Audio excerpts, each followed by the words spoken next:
Welcome to Konarbaji classes. नमस्कार। Actually 11 के जो कोनारबाजी क्लासेस के जो ऑनलाइन क्लासेस है, इससे बहुत ही अच्छा रिस्पांस मिला है।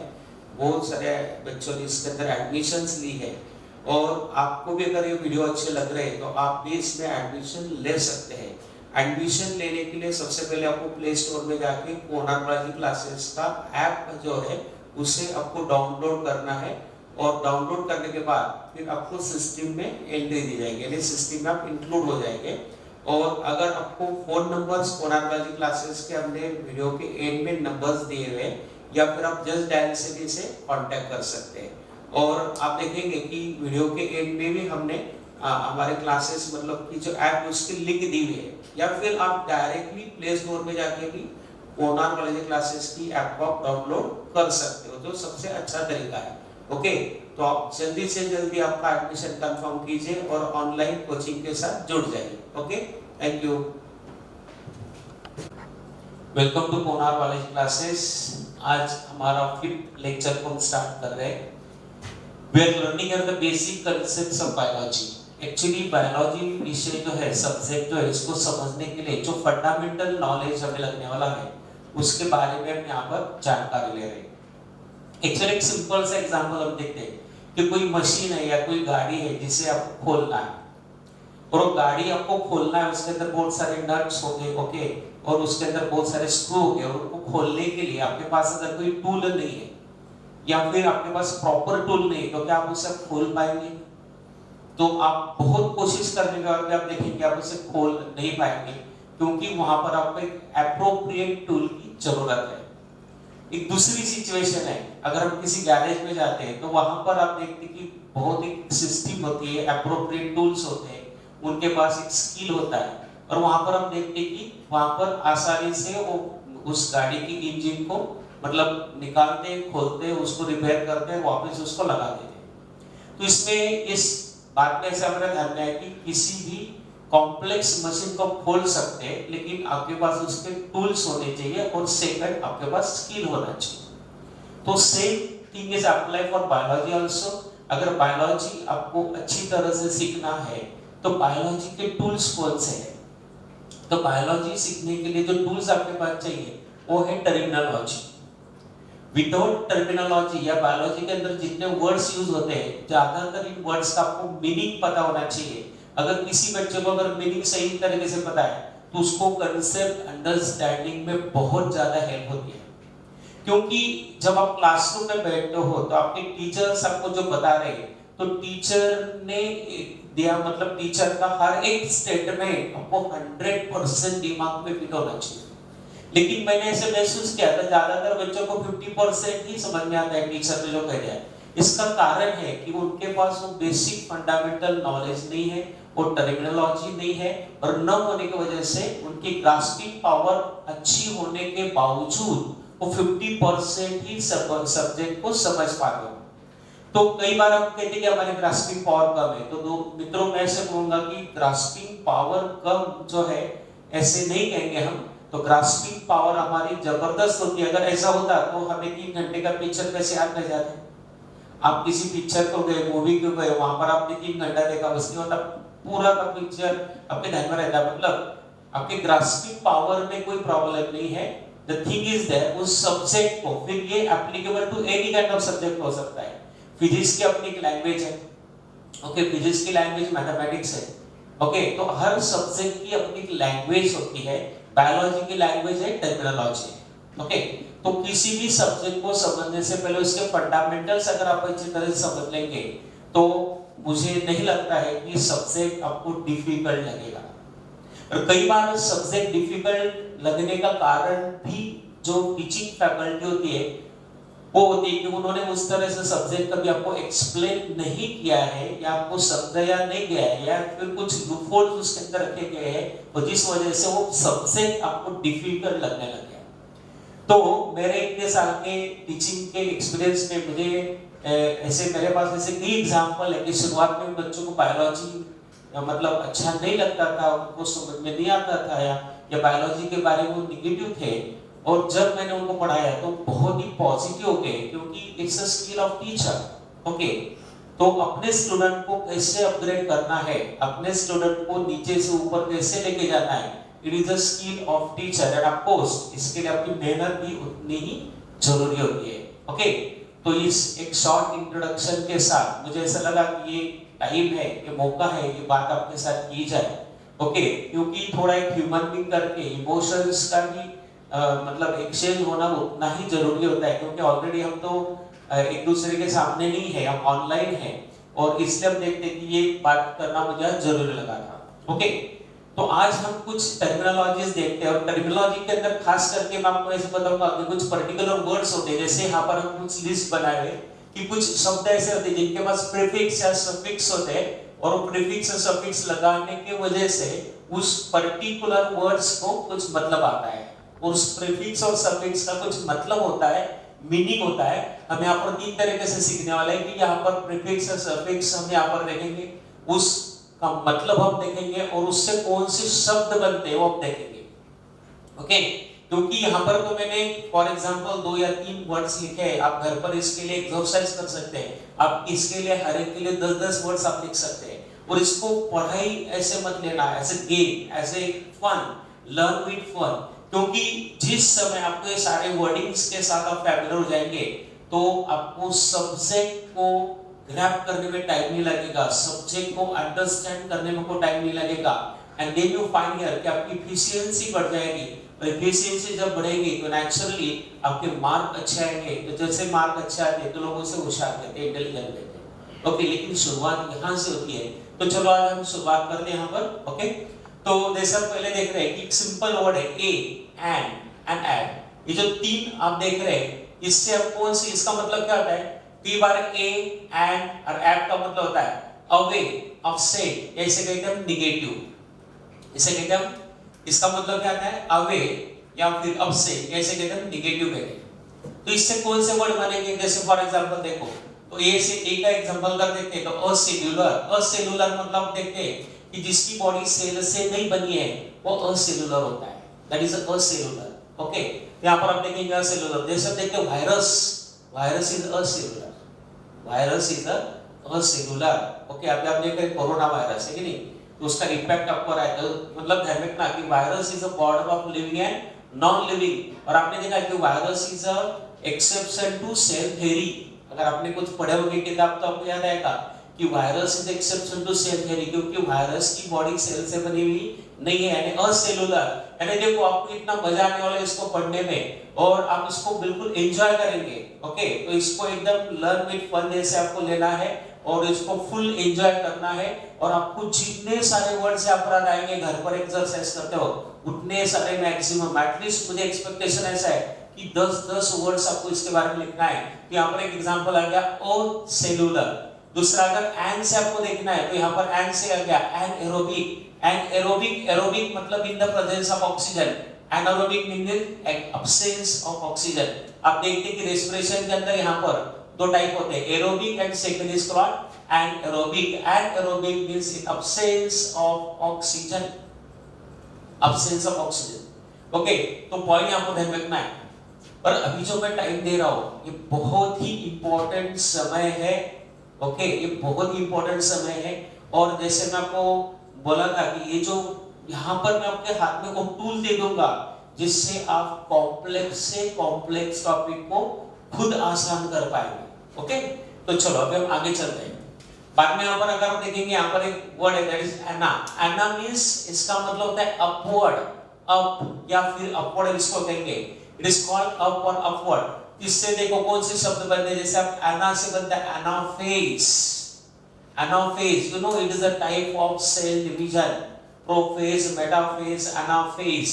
मतलब आप देखेंगे यहाँ पर कि एनाफेज अगर आपको रिमेंबर होगा तो chromosome moves to the polar side. Okay, तो इसे कहते हैं anaphase, it is a type of, it is a phase of cell division. बाद में यहाँ पर अगर हम एना से देते हैं अपवर्ड, अपवर्ड मतलब एनाबोलिज्म।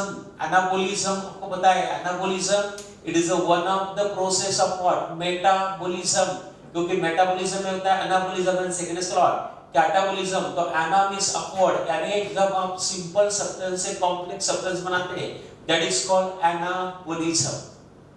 ओके, तो इस तरह से आप देख रहे हैं यहाँ पर, तो इस तरह से you can make your the word start with ana, ठीक है। बाद में यहाँ पर आप देखेंगे allo, allo means that means ना, यहाँ पर आप देखेंगे allo means other, allo means other, इससे हो गया एलोगैमी। ओके, अब देख रहे हैं यहाँ पर एलो से हो गया एलोगैमी, एलोगैमी का मतलब होता है क्रॉस पॉलिनेशन, एलोगैमी का मतलब होता है क्रॉस पॉलिनेशन, मतलब अगर दो प्लांट में, दो अलग अलग प्लांट के फ्लावर में अगर पोलन ग्रेन ट्रांसफर हो रहा है तो उसे कहते हैं एलोगैमी। एलोगैमी का मतलब होता है क्रॉस पॉलिनेशन। आपने सीखा पॉलिनेशन के दो प्रकार होते हैं, self pollination and cross pollination. तो क्रॉस पॉलिनेशन का अल्टरनेटिव क्या है? एलोगैमी।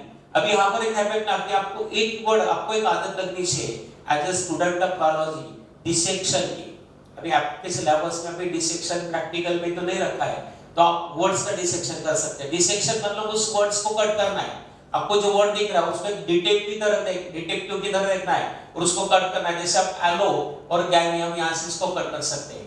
गैमी मतलब यूनियन, एलो मतलब डिफरेंट या अदर, मतलब एलोगैमी का मतलब होता है क्रॉस पॉलिनेशन। बाद में दूसरा वर्ड है कौन सा? अलील। तो अलील आपको आता है जेनेटिक्स के अंदर वर्ड अलील, आपने सीखा है मेंडेलिज्म के अंदर। अलील is alternate form of gene, Aleel is alternate form of gene present on same locus of homologous chromosome। आपको याद आ रहा है इनकी डेफिनेशन, या फिर आपको 12वीं में जब जाएंगे तब आपको अलील का कांसेप्ट फिर से एक बार देखना है। आप एक होमवर्क कर सकते हैं, अलील टर्म किसने कॉइन की थी? Allele term coin by dash scientist, आप इसके बारे में जानकारी ले सकते हैं। ओके, तो अलील जो होता है, अलील is alternate form of gene. जैसे आपने कहा कैपिटल टी स्मॉल टी, तो वो एक हाइट के जीन्स है और एक दूसरे के अलील है, एक दूसरे के अलील है। तो आप देखेंगे इसको, क्योंकि ये लेक्चर के at the end of lecture आप महसूस करेंगे खुद के अंदर कॉन्फिडेंस, खुद को आप देखेंगे कि आपका नॉलेज काफी इंक्रीज होगा। जैसे फॉर एग्जांपल आप देखेंगे यहाँ पर एज, अभी एज जो होता है ए एस ई एज, मतलब बहुत सारे, it's a name of enzyme and with as.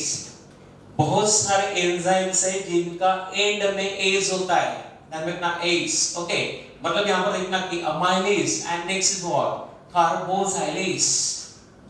Okay, तो protease, lipase, so number of enzymes are there that end with the ase, that is called amylase and carboxylase. तो इस तरह से आप देख रहे हैं, ase means what? Name of enzyme end with the age, that is amylase, carboxylase. You can collect the number of enzymes and study their action, हर enzyme और उसके action. As a student of biology आपके पास ये knowledge होना चाहिए। Okay, अगला point हम देखते हैं यहाँ पर एंटी। अभी एंटी जो वर्ड है इसका मतलब देखना अपोजिट, एंटी का मतलब अपोजिट होता है। जैसे हम देखते हैं एंटीबॉडी, एंटीबॉडी मतलब एक स्पेशल प्रोटीन होता है, एंटीबॉडी मतलब स्पेशल प्रोटीन होता है that act against the antigen। हमारे बॉडी में अगर कोई फॉरेन पार्टिकल या फॉरेन पैथोजन एंटर करता है तो उसके अगेंस्ट हमारी बॉडी जो एक स्पेशल प्रोटीन स्ट्रक्चर तैयार करती है, that is called antibody. Okay, तो एंटीबॉडी के बारे में मैंने पिछले लेक्चर में आपको एक्सप्लेन किया है। तो एंटीबॉडी जो होता है ध्यान रखना पर, this is a start with the anti, second is antitoxin, यानी किसी टॉक्सिन को न्यूट्रलाइज करने वाला सब्सटेंस। जब कोई टॉक्सिन्स होता है उसको न्यूट्रलाइज करने वाला सब्सटेंस कौन सा होगा? एंटीटॉक्सिन्स। ओके, तो यहाँ पर देखना, जैसे स्नेक हमें बाइट करता है तो हमारे बॉडी में क्या रिलीज करता है? टॉक्सिन। फिर हम उसको क्या ट्रीटमेंट करते हैं? एंटीटॉक्सिन से ट्रीटमेंट करते हैं। तो ये वर्ड आपको यहाँ पर ध्यान रखना है। बाद में आप देखेंगे अगला वर्ड है एटो। एटो का मतलब होता है self acting, auto means self acting, यानी खुद प्रोसेस स्टार्ट करता है। जैसे auto, that is called autonomic. आप देखते हैं एटोनॉमिक, एटोनॉमिक मतलब autonomic nervous system. You see the autonomic nervous system, यानी that is not under control of will and that phenomenon is called autonomic. और या फिर एटोट्रॉफिक, एटोट्रॉफिक का मतलब पता है कि those are prepare their own food, that is called एटोट्रॉफी।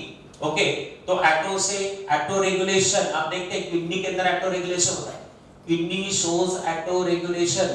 तो जो पॉइंट है, there are number of words start with what? Ecto. Okay, now next is a bi. Bi means two and that is the binary fission। binary fission आप देखते हैं प्लानारिया में, पैरामोशियम में, amoeba में, This shows here the what? Binary fission. मतलब एक से अगर दो गए, that is called binary fission. Bipedal locomotion. Biped means दो, जिनको दो legs होते हैं, that is called biped. और actually human being का locomotion कौन सा है? Bipedal locomotion है. Actually हम शुरुआत में quadrupedal थे, चार पैर पे चलते थे, मतलब फोर लिम्ब हैंड लिम्ब. आज हम बाइपेडियल लोकोमोशन हो गया है. बाद में हम देखते हैं बायलैटरल. बायलैटरल मतलब लैटरल यानी साइड, दो साइड यानी दो साइड से अगर आप देख रहे हैं, दैट इज कॉल्ड बायलैटरल. तो इस तरह से आप देखेंगे तो depth, every word is depth. Actually इसमें से कई सारे वर्ड आपने इसके पहले यूज किए होंगे, लेकिन हमने उस वर्ड को कभी उस एंगल से देखा नहीं है. तो आज हम उसको थोड़ा मैग्नीफाइंग ग्लास लेकर देख रहे हैं, उसकी डिटेल देख रहे हैं, उसका कैलकुलेटर देख रहे हैं, उसको डिसेक्ट कर रहे हैं, उसका अंडरस्टैंडिंग करेंगे. और ये मेहनत अगर आप इस स्टेज में करेंगे तो आपको आगे चलकर इसका ट्रेमेंडस बेनिफिट होने वाला है. Okay, now next point is there bio. Bio means life.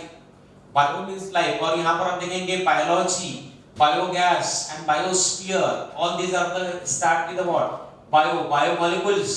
Okay, biomolecules. So number of terms are there. Actually तो मैंने यहां पर एग्जांपल 2 या 3 ही लिखे हैं.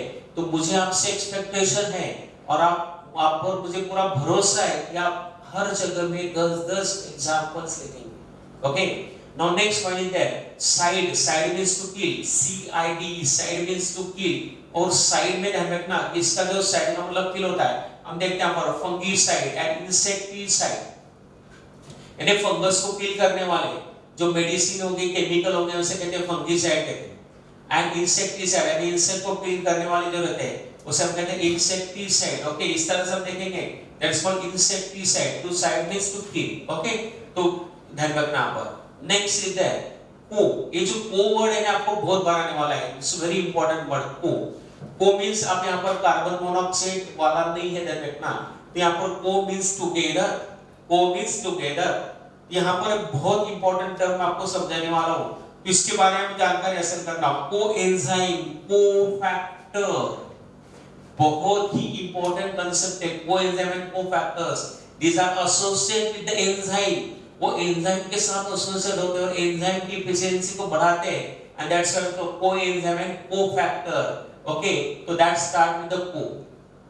तो आपको as a student of biology आपको पता होना चाहिए कि what is the difference between coenzyme and cofactor. ये पॉइंट आपको बायोमोलिक्यूल चैप्टर के अंदर सीखना है और ये डिफरेंस आपको आना चाहिए. What is the difference between coenzyme and cofactor. Find out this differences, क्योंकि मैंने दिए हुए क्वेश्चन अगर आप सॉल्व करेंगे तो आपका नॉलेज डीप और डीप होता जाएगा.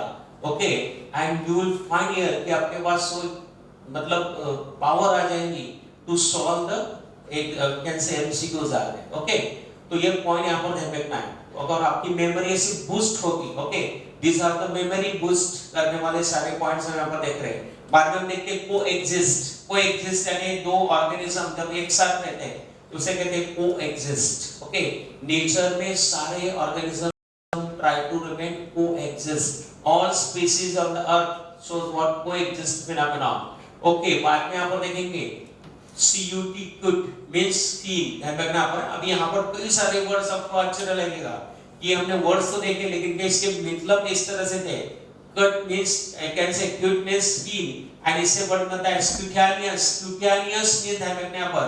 तो क्यूटेनियस मतलब स्किन होता है.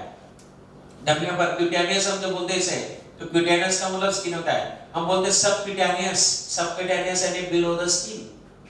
सबक्यूटेनियस यानी व्हाट? Below the skin. ध्यान रखना, that is called cutaneous. okay, skin के नीचे. जैसे हम बोलते हैं कनेक्टिव टिश्यू कहां पर है, तो आप देखते हैं कि ऊपर का जो पतला लेयर एपिथेलियल टिश्यू का है उसके नीचे बेसमेंट लेयर होता है, उसके नीचे होता है कनेक्टिव टिश्यू. तो सबक्यूटेनियस फैट आपने अक्सर सुना होगा कि शार्क जो होता है उसकी बॉडी में सबक्यूटेनियस फैट का डिपोजिशन होता है. तो सबक्यूटेनियस मतलब क्यूटेनियस यानी स्किन. और इसी से एक वर्ड बना है क्यूटिकल. इसी से एक वर्ड बना है क्यूटिकल. तो क्यूटिकल प्लांट्स के अंदर होता है. क्यूटिकल जो होता है प्लांट्स के अंदर होता है. जैसे आप देखते हैं कि प्लांट्स के अंदर यहाँ पर अगर आप देखेंगे तो एक लेयर होता है ऊपर का लेयर एपिडर्मिस. ऐसा एक लेयर होता है एपिडर्मिस. और एपिडर्मिस के ऊपर यहाँ पर आप देखेंगे कि एपिडर्मिस के ऊपर एक लेयर होता है, इसे कहते हैं क्यूटिकल. इसे कहते हैं क्यूटिकल. तो ध्यान रखना कि ये जो लेयर था आपका एपिडर्मिस था और एपिडर्मिस के ऊपर लेयर होता है क्यूटिकल. और इस क्यूटिकल के वजह से इस क्यूटिकल के वजह से वहां पर ट्रांसपिरेशन मतलब ट्रांसपिरेशन रेट कम करवाया जाता है। तो क्यूटिकल एक वैक्सी कोटिंग होता है ऑन द एपिडर्मिस। आप देखेंगे प्लांट के अंदर आपको एक शब्द आएगा क्यूटिकल। ओके, तो आप अभी से हर वर्ड के साथ आप अलग-अलग तरह से इनके साथ आपको इंट्रोड्यूस करवाना है, इंट्रोडक्शन करवाना है। जैसे हम देखते हैं कि हमारे रिलेटिव्स होते हैं, हम जब उनके साथ इंट्रोडक्शन होता है हम उनको पहचानने लगते हैं ना रिलेटिव्स, और वो भी हमें पहचानने लगते हैं, हम उन्हें पहचानने लगते हैं। वैसे हैबिट कि ये सारे टर्मिनोलॉजी आपके रिलेटिव्स है और इनके साथ आपको बहुत अच्छे रिलेशंस बनाना है। जितने रिलेशन आपके इनके साथ मजबूत होंगे उतना ही सब्जेक्ट में आपको मजा आने वाला है। अगला पॉइंट देखते हैं यहाँ पर डी। डी मतलब डीई, डी मतलब रिमूव करना, इसका मतलब रिमूव करना होता है। तो हम देखते हैं डी एमिनेशन। जब हम अमीनो एसिड का अमीनो ग्रुप निकालते हैं, जब हम अमीनो एसिड का अमीनो ग्रुप निकालते हैं इसको डी एमिनेशन। और आपको पता है कि हमारे बॉडी में जो एक्सेस अमीनो एसिड होते हैं वो एक्चुअली स्टोर नहीं कर सकते। फंडामेंटल बात बता रहा हूं, हम हमारे बॉडी में हम ग्लूकोज स्टोर कर सकते हैं, लिपिड स्टोर कर सकते हैं, लेकिन एक्सेस अमीनो एसिड को हम स्टोर नहीं कर सकते। उनको लीवर में वाया ब्लड वो अमीनो एसिड लीवर में जाते हैं, वहां पर उनका अमीनो ग्रुप निकाला जाता है और इसी से फ्यूचर में बनता है ammonia, that is a nitrogenous waste, और that phenomenon is called deamination. बहुत ही फंडामेंटल बेसिक फिनोमेनन है। तो यहाँ पर डीएमिनेशन का मतलब यहाँ पर समझना है। बाद में यहाँ पर देखेंगे डी प्लाज्मोलिसिस। डी प्लाज्मोलिसिस यहाँ पर देखेंगे, यहाँ पर प्लाज्मोलिसिस मतलब क्या है? प्लाज्मोलिसिस का मतलब ऐसा होता है, यहाँ पर दो शब्द है, डी मतलब रिमूव करना, प्लाज्मोलिसिस। तो डी प्लाज्मोलिसिस मतलब ध्यान रखना ये प्लाज्मोलिसिस के अपोजिट वर्ड है। अगर कोई सेल है, मान लो ये सेल है और सेल से अगर वाटर लॉस हो रहा है, तो सेल से जब वाटर लॉस होता है तो इसे कहते हैं प्लाज्मोलिसिस। और जब इस वाटर गेन करती है सेल, जब वाटर गेन करती है that is called D plasmolysis, यानी पानी जब बाहर आएगा तो उसे कहते हैं प्लाज्मोलिसिस। ओके, और जब आप उसको वाटर मतलब वाटर को गेन करेगा that is called D plasmolysis. तो पानी यहाँ पर लिखना, इस तरह से टर्मिनोलॉजी आपको यहाँ पर लिखना है। बाद में यहाँ पर देखेंगे यहाँ पर DEME, D means people, D means people. तो इससे शब्द बना है डेमोग्राफी, इससे शब्द बना है डेमोग्राफी। तो यहाँ पर वर्ड बना है demography. And second is epidemic. यहाँ पर एपिडेमिक हम देखते हैं, एपिडेमिक डिसीजेस, एपिडेमिक डिसीजेस। अभी फिलहाल चल रहा है पैंडेमिक डिसीजेस। तो यहाँ पर आप देखते हैं कि ये जो डेम मींस पीपल, तो ये शब्द अगर आपको पता होगा तो एपिडेमिक शब्द कैसे बना, पैंडेमिक शब्द कैसे बना। ओके, तो एंडेमिज्म भी एक प्रकार है, एंडेमिक, जैसे एपिडेमिक, पैंडेमिक, एंडेमिक, इस प्रकार के शब्द है। तो आप हर एक शब्द का मतलब फाइंड आउट कर सकते हैं। Epidemic, pandemic, endemic, this kinds of words are there. तो इतना मजा आपको यहाँ पर आप ले सकते हो। बाद में यहाँ पर ध्यान रखना कि डर्मा, डर्मा का मतलब होता है स्किन। यहाँ पर वापस एक शब्द आ गया डर्मा एंड स्किन। तो आप देखते हैं कि एपिडर्मिस, जैसे सबसे बाहर का जो लेयर होता है प्लांट्स के अंदर एपिडर्मिस, उसके नीचे क्या होता है यहाँ पर hypodermis, AP means above, hypo means below. तो डर्मा का मतलब क्या होता है? स्किन होता है। बाद में आप देखेंगे DIA, डाई मींस अक्रॉस या थ्रू। तो DIA, डाई का मतलब अक्रॉस या थ्रू होता है। तो हम देखते हैं डायफ्राम, क्या देखते हैं हम? डायफ्राम। हम देखते हैं कि हमारा जो थोरैक्स और एब्डोमेन होता है, तो थोरैक्स और एब्डोमेन में जो पार्टीशन होता है दैट इज कॉल्ड डायफ्राम, उसे हम डायफ्राम कहते हैं। बाद में हम देखते हैं डायलिसिस। आप देख रहे हैं डायलिसिस, तो डायलिसिस आपको पता है जितनी किडनी फेलियर होगी उसे कहते हैं, उनको एक आर्टिफिशियल किडनी का सपोर्ट दिया जाता है मशीन का, दैट इज कॉल्ड डायलिसिस। कि आपको पता है डायलिसिस के दो प्रकार होते हैं, एक आपने 10वीं में सीखा कौन सा? Haemodialysis. And second kind of dialysis what? Peritoneal dialysis. Second कौन सा है? Peritoneal dialysis. तो आप घर पर काम कर सकते हैं कि what is the difference between haemodialysis and the peritoneal dialysis. दोनों के अंदर क्या डिफरेंस है? अगर आप अभी से पता करके रखेंगे तो आपको आगे चलकर मतलब चैप्टर बहुत आपके लिए आसान हो जाएंगे। बाद में यहाँ पर दूसरा पॉइंट हम डाई एंड अक्रॉस के थ्रू देख रहे हैं, डायटम्स। तो डायटम्स जो आप देखेंगे इसको आपको देखना है, diatoms these are the main producers of the ocean। Ocean के अंदर ही मेन प्रोड्यूसर है डायटम्स। तो डायटम्स एक प्रकार का ऑर्गेनिज्म है। बाद में यहाँ पर एक वर्ड दिया कौन सा? डाई से लेकर डायबिटीज। डायबिटीज एक बहुत इंपॉर्टेंट फिनोमेना है। तो डायबिटीज क्या फिनोमेना है ध्यान रखना पर। तो डायबिटीज का मतलब ये होता है यहाँ पर कि जैसे कोई कैपिलरी है, जैसे मानो यहाँ पर कोई कैपिलरी है, ओके, तो कैपिलरी इस तरह से होती है, और कैपिलरी जैसे होती है यहाँ पर देखना, जैसे कोई कैपिलरी है यहाँ पर, और कैपिलरी पर यहाँ पर अगर कोई पोर है, दैट इज कॉल्ड एंडोथेलियल पोर, और एंडोथेलियल पोर से जब डब्ल्यूबीसी बाहर आती है, तो आप देख रहे हैं ये क्या है, ब्लड कैपिलरी है, this is a blood capillary, और ब्लड कैपिलरी पर ये ओपनिंग्स है, ओपनिंग में से कौन बाहर आ रहा है, डब्ल्यूबीसी।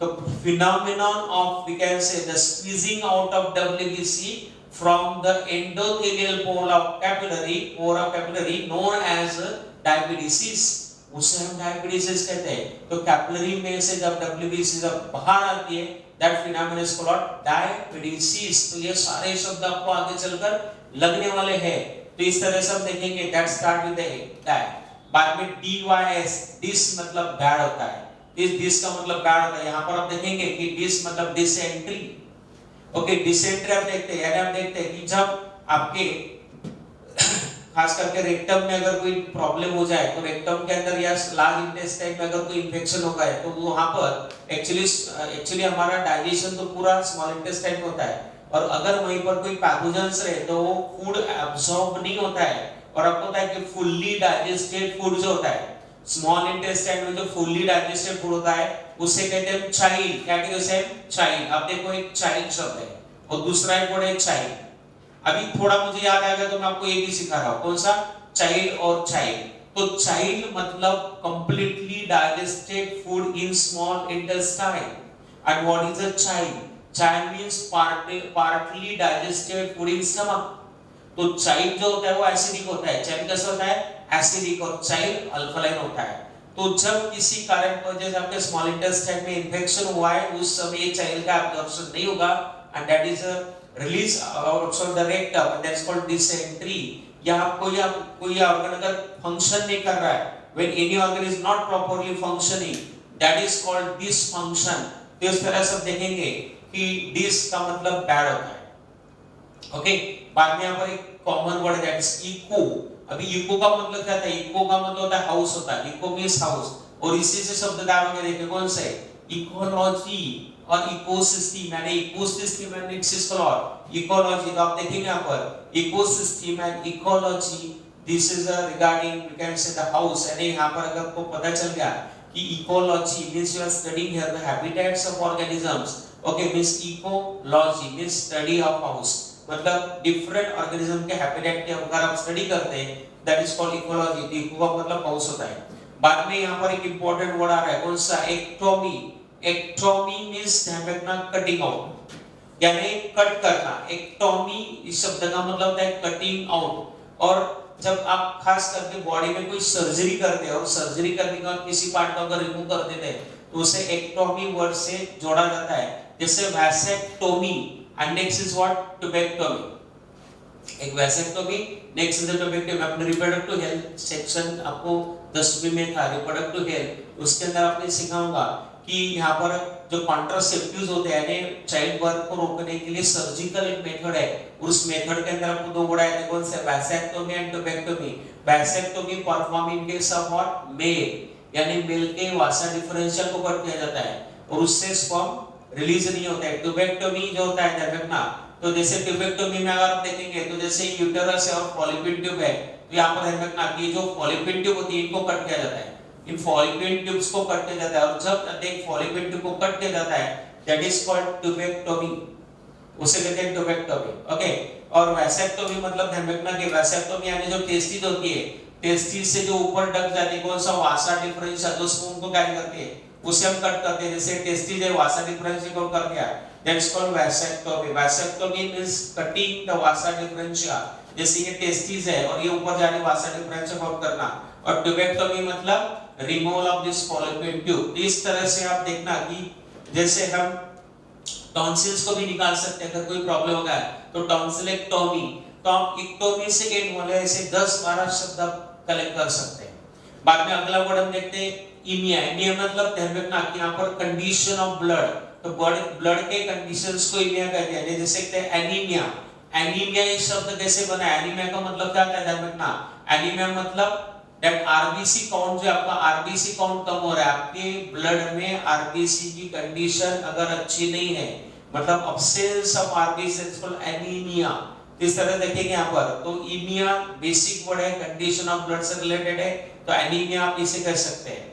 बाद में आप देखेंगे एक्टो शब्द है, एक्टो का मतलब क्या होता है, एक्टो मींस आउटसाइड, मींस इससे क्या बनता है, एक्टो पैरासाइट, यानी जैसे कुछ पैरासाइट होते हैं होस्ट के बॉडी के बाहर रहते हैं, उन्हें कहते हैं ecto parasite. And the next is called, next यहाँ पर ध्यान रखना कि एक्टोप्लाज्म, एक्टोप्लाज्म मतलब क्या होता है कि जैसे आप देखेंगे कि साइटोप्लाज्म उसका बाहर का जो एरिया होता है, पेरिफेरल साइटोप्लाज्म को एक्टोप्लाज्म कहते हैं, यानी एक्टो मतलब आउटर होता है। तो इस तरह से there are number of words start with the ecto. Okay, जैसे आप फ्यूचर में सीखने वाले माइकोरिजा आपने सीखा होगा शायद, जो हायर प्लांट के रूप के साथ फंगस एसोसिएट होता है उसे माइकोरिजा कहते हैं। माइकोरिजा के दो प्रकार आने वाले, कौन से, एक्टोमाइकोरिजा एंड एंडोमाइकोरिजा। देखो अगर आपको ऐसे लग रहा है कि जो मैं बोल रहा हूं आपको पता ही नहीं है, तो ये समझना कि आपको अभी काम को लगने की जरूरत है, क्योंकि स्टूडेंट ऑफ बायोलॉजी आपको ये सारे वर्ड्स पता होने चाहिए, क्योंकि आपको जिस तरह से टारगेट रखना है बायोलॉजी के अंदर, बायोलॉजी में आपका टारगेट बहुत बड़ा होता है compare to chemistry and physics. तो एक्चुअली पढ़ाई तो हमें तीनों सब्जेक्ट की करना है, लेकिन बायोलॉजी से एक्सपेक्टेशन ज्यादा होते हैं, और बायोलॉजी आपको उस तरह से रिटर्न भी देगा, लेकिन कुछ रूल आपको फॉलो करने पड़ेंगे, आपको ज्यादा से ज्यादा एक्सपोजर लेना पड़ेगा, ट्रेनिंग्स के साथ आपको जल्दी जल्दी फैमिलियर होना है। ओके, तो चलो इस एंथुसियाज्म के साथ हम अगले टॉपिक देखते हैं। ओके, तो यहाँ पर एंडो, एंडो मतलब इनसाइड, एंडो मतलब इनसाइड। ओके, और इसलिए कहते हैं एंडो पैरासाइट। जैसे आप देखते हैं टेपवर्म, टेपवर्म, राउंडवर्म जो हमारे इंटेस्टाइन होते हैं उन्हें कहते हैं एंडोपैरासाइट, या फिर हम कहते हैं एंडोडर्मिस। यानी एंडोडर्मिस आप देखेंगे, आप प्लांट एनाटॉमी जब सीखेंगे तो एपिडर्मिस, हाइपोडर्मिस, बाद में कॉर्टेक्स, कॉर्टेक्स के बाद क्या बनता है यहाँ पर एंडोडर्मिस आता है। यानी अगर हम लेयर हम देखेंगे तो किसी भी स्टेम में बाहर का लेयर कौन सा होता है, एपिडर्मिस, एपिडर्मिस के बाद क्या होता है हाइपोडर्मिस, हाइपोडर्मिस के बाद क्या होता है कॉर्टेक्स, और अंदर वाला लेयर कौन सा होता है एंडोडर्मिस। जैसे मानो कि ये एपिडर्मिस, ये हाइपोडर्मिस, ये कॉर्टेक्स। ओके, ये कॉर्टेक्स है, बाद में आप क्या देखेंगे एंडोडर्मिस। तो इस तरह से आप देखेंगे कि एंडोडर्मिस ये लेयर होता है, तो आपको इसके बारे में ध्यान रखना, एंडोडर्मिस लेयर होता है, आपको इसके बारे में जानकारी हासिल करना है एंडोडर्मिस। तो ये सारी टर्मिनोलॉजी मैं आपको सुना रहा हूं क्योंकि ये आपको सारे वर्ड्स आने वाले हैं। You should know the meaning of epidermis, hypodermis, cortex. Okay, बाद में एंडोडर्मिस, बाद में एक शब्द आता है कौन सा पेरिसाइकली प्लांट में एक कांसेप्ट होता है, बाद में स्टीली एक कांसेप्ट होता है, वैस्कुलर बंडल वाला एक कांसेप्ट होता है, कैम्बियम होता है, जाइलम होता है, फ्लोएम होता है, पीत जो स्टेम के सेंट्रल कैविटी को कहते हैं पीत, PITH, पीत कहते हैं। तो देखो इस तरह से आपका नॉलेज एकदम कंसंट्रेट होना चाहिए। ओके, बाद में यहाँ पर एक अगला टर्म से कौन सा एंटैमो। सो एंटैमो का मतलब क्या होता है, एंटैमो मींस इंसेक्ट, एंटैमो का मतलब क्या होता है इंसेक्ट। यहाँ पर देखना कि एंटैमो का मतलब इंसेक्ट होता है और इसी से शब्द बनते हैं, ध्यान रखना। तो एंटैमो यानी इंसेक्ट, यानी एंटैमोफिली, एंटैमोफिली, फिली का मतलब अट्रैक्शन होता है। आगे चलकर आपको ये शब्द आने वाला है, तो आपको एक टर्म एक जगह पर नहीं तो एक टर्मिनोलॉजी आपको बहुत सारे जगह पर यूज में आने वाली, क्योंकि देखो वर्ड्स तो बार-बार रिपीट होते रहेंगे, चैप्टर बदलते रहेंगे, लेकिन कई बार टर्मिनोलॉजी रिमेन सेम। तो ये आपको यहाँ पर फायदा होने वाला है। ओके, तो जैसे आप एक टूल से कई सारे मशीन खोल सकते हैं, वैसे एक टर्म से आप कई सारे चैप्टर्स को खोल सकते हैं, है कि नहीं। तो इसलिए आपके पास एक बेसिक टूल्स होना जरूरी है। आप अगर डायरेक्टली सिलेबस में एंटर करते हैं तो आपको ऐसा नहीं कि आपको समझ में आता है, लेकिन आपको उतनी एफिशिएंसी से समझ में नहीं आएगा जितना आप टर्म सीखने के बाद आगे जा सकते हैं। ओके, और मैं चाहता हूं कि मेरे जो स्टूडेंट है उनको ये सारी टर्मिनोलॉजी पता होनी चाहिए। ओके, और हम सारा जो भंडार है यानी आप देखेंगे नॉलेज पूरा खुला करें, हम पूरा खुला करें, क्योंकि ध्यान रखना ऐसा कोई सीक्रेट हमें नहीं रखना है, हमें बिल्कुल माइक्रो से माइक्रो लेवल के पॉइंट तक हमें जाना है। ओके, अब यहाँ पर देखेंगे एंटैमो का मतलब इंसेक्ट यानी एंटैमोफिली, और बाद में एंटैमोलॉजिस्ट, एंटैमोलॉजिस्ट यानी जो साइंटिस्ट होते हैं जो इंसेक्ट को स्टडी करते हैं, दैट इज कॉल्ड एंटैमोलॉजिस्ट। और एंटैमोलॉजी या एंटैमोलॉजी यानी study of insect, study of insect बहुत इंपॉर्टेंट है दोस्तों, स्टडी ऑफ इंसेक्ट। एंटैमोलॉजिस्ट, आप भी एंटैमोलॉजिस्ट बन सकते हो, क्योंकि वर्ल्ड में एनिमल किंगडम में सबसे लार्जेस्ट फाइलम आर्थ्रोपोड सबसे लार्जेस्ट फाइलम आर्थ्रोपोडा है और इसके आर्थ्रोपोडा के अंदर आता है क्लास इंसेक्टा, यानी इंसेक्ट इसके अंदर आते हैं। तो आज देखेंगे कि जितने ऑर्गेनिज्म उसमें सबसे हाईएस्ट नंबर इंसेक्ट का है और इस इंसेक्ट के थ्रू हमें कई सारे हमें डैमेजेस भी होते हैं, कुछ बेनिफिट भी हमें होते हैं। जैसे हम देखेंगे सिल्कवर्म, ये इंसेक्ट है। लैक आप देखते हैं ना, लैक जो बनती है उससे भी इंसेक्ट है। हनी बी बहुत इंपॉर्टेंट इंसेक्ट हमारे लिए, क्योंकि हनी बी 80% प्लांट को पॉलिनेशन करने का काम कौन करती है? हनी बी करती है। तो मित्रों, जब आप खाना खाते हो तो खाना आपको किसने दिया है रियल सेंस में? तो हनी बी ने दिया है, क्योंकि अगर उसने पॉलिनेशन अगर नहीं किया, अगर उसने पोलन ग्रेन ट्रांसफर नहीं किया जवार में या किसी भी फूड ग्रेन में, तो फर्टिलाइजेशन नहीं होगा, सीड्स नहीं बनेगी और आपको खाना नहीं मिलेगा। मतलब इस रियल सेंस में आपको बायोलॉजी सीखना है। You should be become sensitive about the organism surrounding to you. Okay, उनका एक इंपॉर्टेंस फील आपको होना चाहिए। ओनली टेक्स्ट बुक में के लिए और ओनली मार्क्स के लिए पढ़ने से आप बायोलॉजी को पूरी तरह से अंडरस्टैंड नहीं कर सकते। एकदम ओपन माइंड से आपको इस तरह से बायोलॉजी सीखना है। ओके, और ये नॉलेज आपको हर फील्ड में काम आने वाला है। फ्यूचर में आप कोई भी करियर करो, लेकिन बायोलॉजी का नॉलेज आपको हर फील्ड में काम में आने वाला है। ओके, तो आपके लिए बहुत बढ़िया समय है। एंटेमो, एंटेमो का मतलब हमने सीखा। Okay, that is entomologist. या एंटेमोलॉजिस्ट होते हैं, आप देखते हैं पेस्ट कंट्रोल करते हैं। तो पेस्ट कंट्रोल जो साइंटिस्ट होते हैं, अब आप देखते हैं कि पेस्ट कंट्रोल करना घर में हो या खेत में हो बहुत इंपॉर्टेंट होता है। ओके, ठीक है। अगला पॉइंट देखते हैं यहाँ पर यू। यू का मतलब क्या होता है? ईयू। ईयू यानी वेल डेवलप। यहाँ पर देखिए ना, वेल डेवलप, इसका मतलब क्या है? वेल डेवलप होता है। और इसी को कहते हैं यूकैरियोट्स। यूकैरियोट्स मतलब क्या होता है? कैरियन यानी न्यूक्लियस। कैरियन यानी न्यूक्लियस। यू मींस ट्रू, यानी वेल डेवलप्ड न्यूक्लियस जिनके पास होता है उन्हें हम कहते हैं यूकैरियोट्स।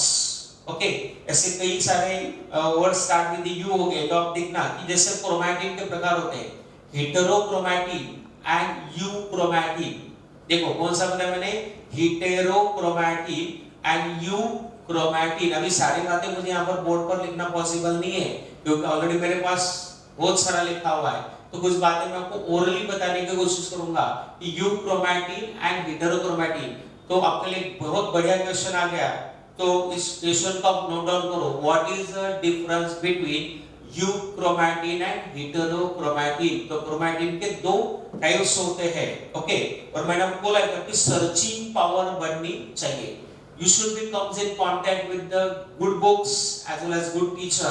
Okay, तो ये बहुत इंपॉर्टेंट होता है, क्योंकि कैटलिस्ट का काम करते हैं। अच्छी किताबें और अच्छे टीचर कैटलिस्ट का काम करते हैं, जो आपके एफिशिएंसी को 1000 गुना 1 लाख गुना ज्यादा बढ़ा सकते हैं।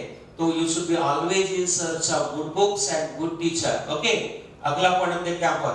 Next is GEN, gen means what? Produce।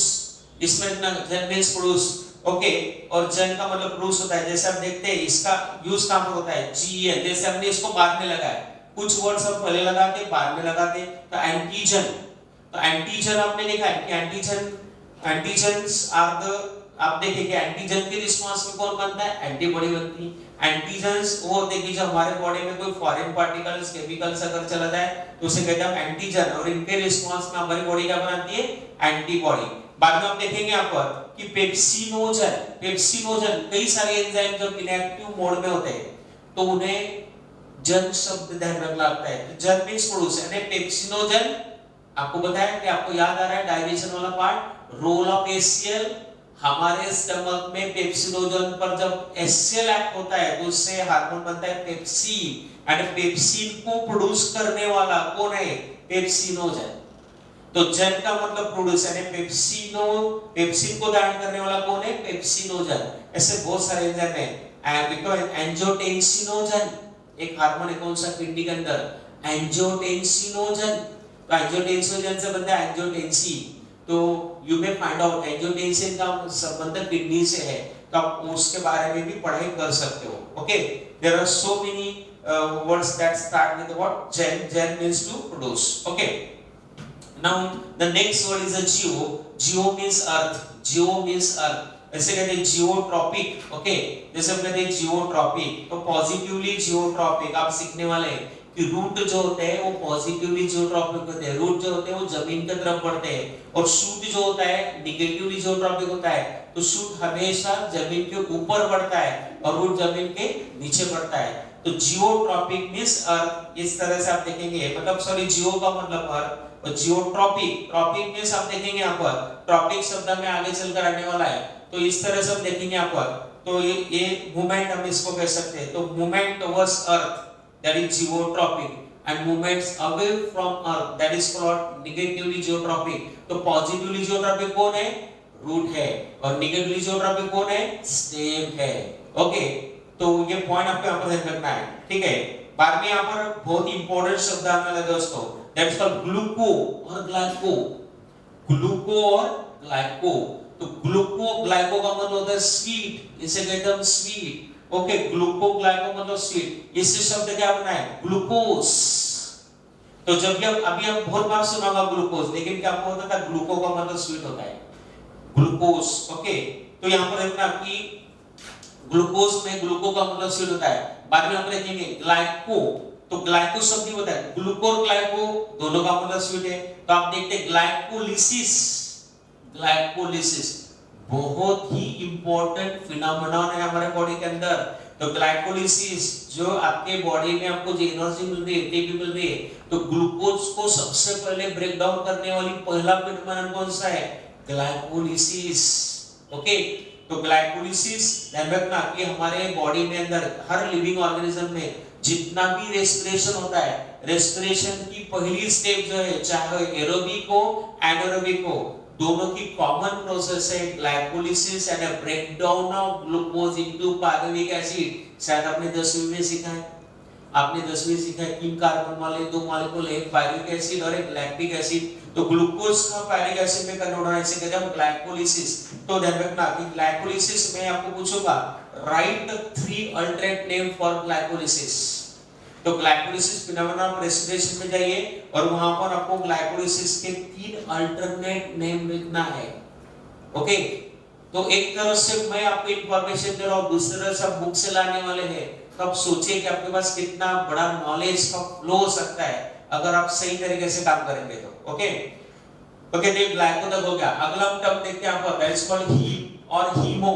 तो हीम यानी हीमो का मतलब होता है ब्लड, तो हीम एंड हीमो का मतलब होता है ब्लड, यानी यहाँ पर आप देखेंगे कि उससे वर्ड बन रहे कौन से?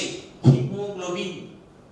आप देखेंगे हीमोग्लोबिन, तो हीमोग्लोबिन काफी इंपॉर्टेंट पिगमेंट है, important respiratory pigment. Haemoglobin is a important respiratory pigment. हमारे ब्लड में, आरबीसी में ऑक्सीजन कैरी करने का काम कौन करता है? हीमोग्लोबिन।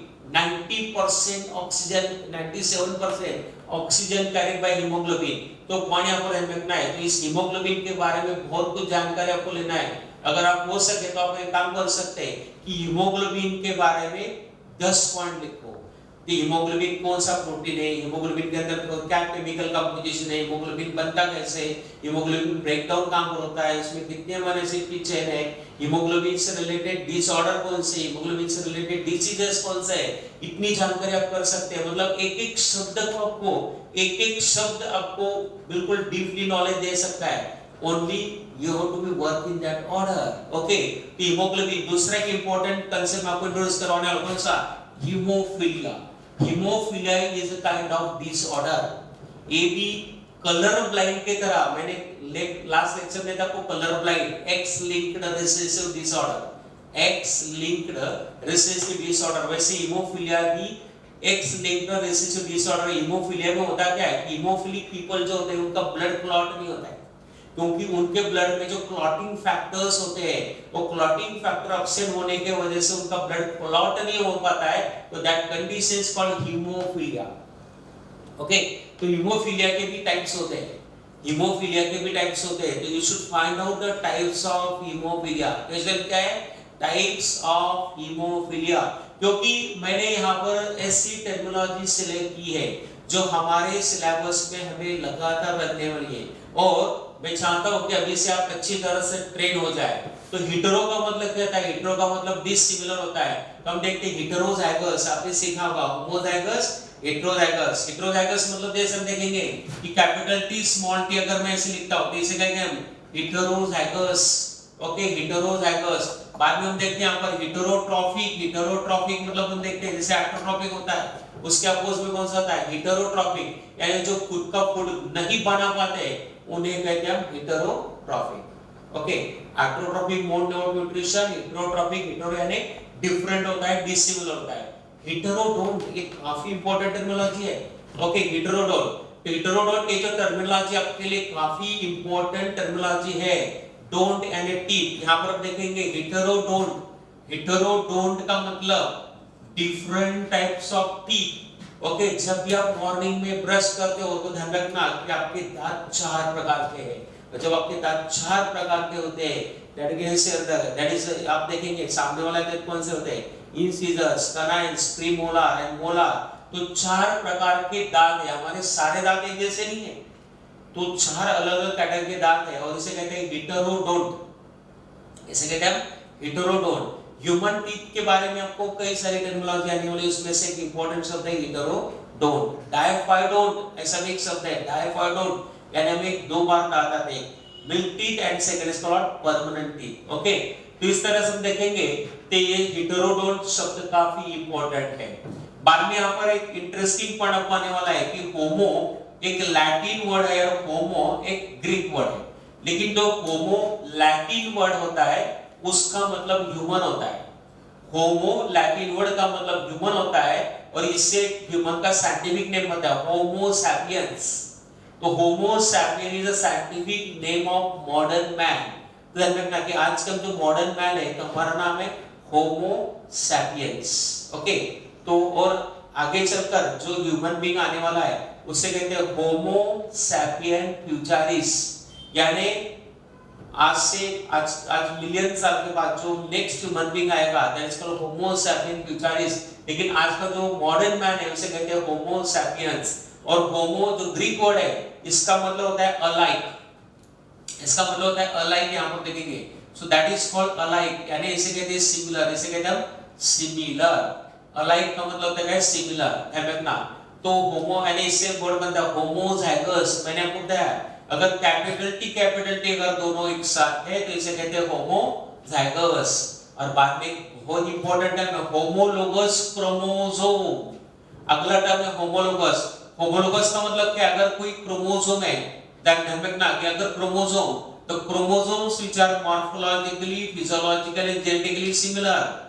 ओके, अगर क्रोमोसोम है मॉर्फोलॉजिकली एंड जेनेटिकली अगर सिमिलर है, मॉर्फोलॉजिकली जेनेटिकली सिमिलर क्रोमोसोम का कहते हैं होमोलोगस क्रोमोसोम। ओके, तो यहां पर आप ध्यान रखना है कि होमोलोगस क्रोमोसोम वाला कांसेप्ट आपको अलील को डिफाइन करने में या जेनेटिक्स में मेंडेलिज्म का जो जेनेटिक्स है उसमें होमोलोगस क्रोमोसोम बहुत इंपॉर्टेंट पार्ट है। सेल डिवीजन के अंदर होमोलोगस क्रोमोसोम का कांसेप्ट आपको पता होना चाहिए। आप एक काम कर सकते हैं, डिफाइन होमोलोगस क्रोमोसोम। क्या करना है आपको, डिफाइन होमोलोगस क्रोमोसोम। ओके, ये शब्द जो है ना आपको पूरा ऐसे लेके जाएंगे, ध्यान रखना, आपको अलग अलग चैप्टर तक लेके जाएंगे, अलग अलग टॉपिक तक लेके जाएंगे और फिर वहां से आपकी एक अलग से नेटवर्क बनना शुरू होगा। तो मैं चाहता हूं कि एक नेटवर्क आपका बने किताब के अंदर और सिलेबस के अंदर। ये शब्द आपको बहुत अच्छी तरह से गाइड करने वाले हैं, तो आपको इसको बहुत अलग तरीके से पढ़ना है। बाद में आप देखते हैं होमियोस्टैसिस। होमियोस्टैसिस आप देखते हैं कि हमारे बॉडी के अंदर सेल्फ रेगुलेशन होता है, हमारे बॉडी का टेम्परेचर अपने आप कंट्रोल होता है and that phenomenon is called homeostasis. That phenomenon is called homeostasis, यानी self control, keep the internal condition steady. हमारी बॉडी की इंटरनल कंडीशन स्टेडी होती है और उसे कांस्टेंट रखा जाता है and that is called homeostasis. बाद में अगला शब्द यहां पर देखेंगे कौन सा, हाइड्रो। हाइड्रो का मतलब कहता है वाटर, हाइड्रो मींस वाटर। तो आप देखेंगे यहां पर देखेंगे हाइड्रोट्रॉपिक, या आप यहां पर देखेंगे हाइड्रोफिली। हाइड्रोट्रॉपिक यानी ध्यान रखना कि जो फीडिंग वाटर के अंदर करते हैं उन्हें हाइड्रोट्रॉपिक कहते हैं, या फिर हाइड्रोफिली यानी पॉलिनेशन बाय वाटर। कुछ प्लांट्स के अंदर वाटर से पॉलिनेशन होता है, दैट इज कॉल्ड हाइड्रोफिली। एक क्वेश्चन मैं आपको पूछता हूं, क्या लोटस में हाइड्रोफिली टाइप का पॉलिनेशन होता है? ओके, यहां पर आपकी बायोलॉजिकल अंडरस्टैंडिंग चेक करने के लिए मैं आपको क्वेश्चन दिया है, क्या लोटस फ्लावर में वाटर पॉलिनेशन होता है यानी हाइड्रोफिली होता है? इसका आंसर आप मुझे देना है और मैं देख रहा हूँ कि थोड़े बच्चे थोड़े कम आंसर्स भेजते हैं, तो मैं चाहता हूँ कि आप ज्यादा से ज्यादा आंसर भेजें चैट के थ्रू। हमारे जो ऐप है उसके अंदर चैट के थ्रू आप मुझे भेज सकते हैं। तो मुझे ज्यादा से ज्यादा बच्चों से आंसर चाहिए, तो आपको पार्टिसिपेट करना है, ओके। क्योंकि क्वेश्चन आपके लिए दिए जाते हैं, आपकी डेवलपमेंट के लिए दिए जाते हैं, तो आपको यहाँ पर ध्यान रखना है। अगला पॉइंट हम देखते हैं यहाँ पर हाइपर। हाइपर का मतलब एक्सेस होता है, यानी कोई भी अगर लिमिट से ज्यादा हो गया, नॉर्मल से ज्यादा हो गया, तो हम हाइपर कहते हैं। जैसे हाइपरथायरॉयडिज्म, हाइपरथायरॉयडिज्म यानी थायराइड ग्लैंड की साइज बढ़ना। नॉर्मल साइज क्या होती है थायराइड ग्लैंड की? 25 to 30 ग्राम होती है। अगर किसी पर्सन की ग्लैंड की साइज हाफ केजी हो गई है, 500 ग्राम हो गई, दैट्स कॉल्ड हाइपरथायरॉयडिज्म। और उस केस में ज्यादा प्रोडक्शन होगा किसका? थायरोक्सिन का, इट इज कॉल्ड हाइपरथायरॉयडिज्म या हाइपरटोनिक। हाइपरटोनिक यानी कंसंट्रेशन अगर ज्यादा होगा, नॉर्मल से अगर ज्यादा कंसंट्रेशन हो गया, उससे कहते हैं हम हाइपरटोनिक कहते हैं। क्या कहते हैं?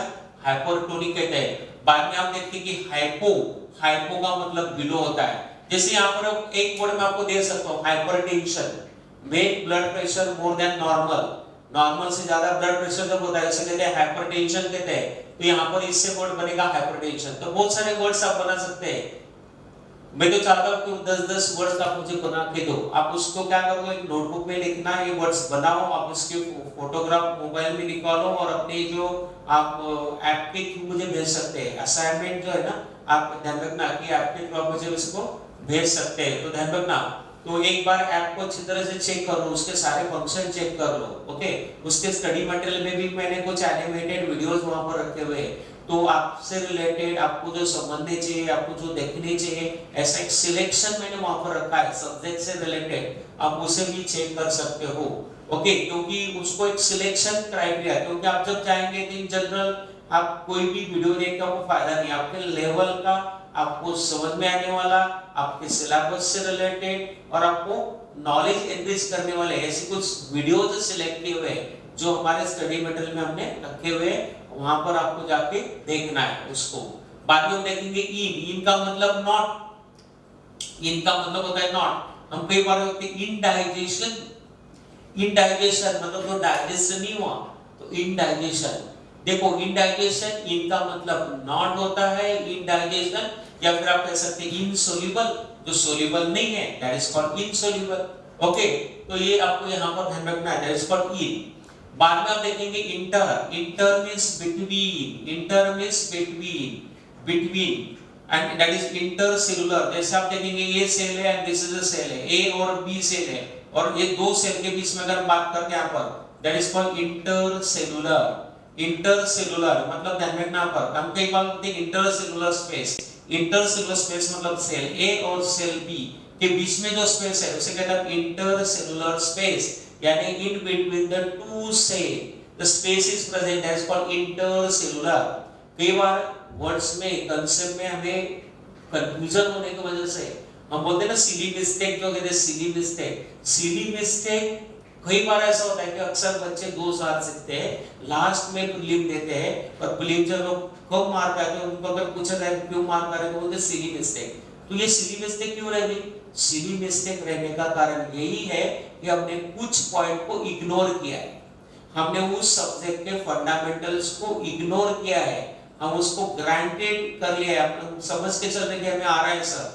तो मैं चाहता हूं कि आप छोटे से छोटा पॉइंट भी अच्छी तरह से ध्यान रखना कि मैग्नीफाइंग ग्लास के नीचे चेक करके उसको दिमाग में भरो, तो कंफ्यूजन होने का कोई चांस आपको आने वाला नहीं, और फिर आप ये नहीं कहेंगे कि आपसे सिली मिस्टेक हो रही है।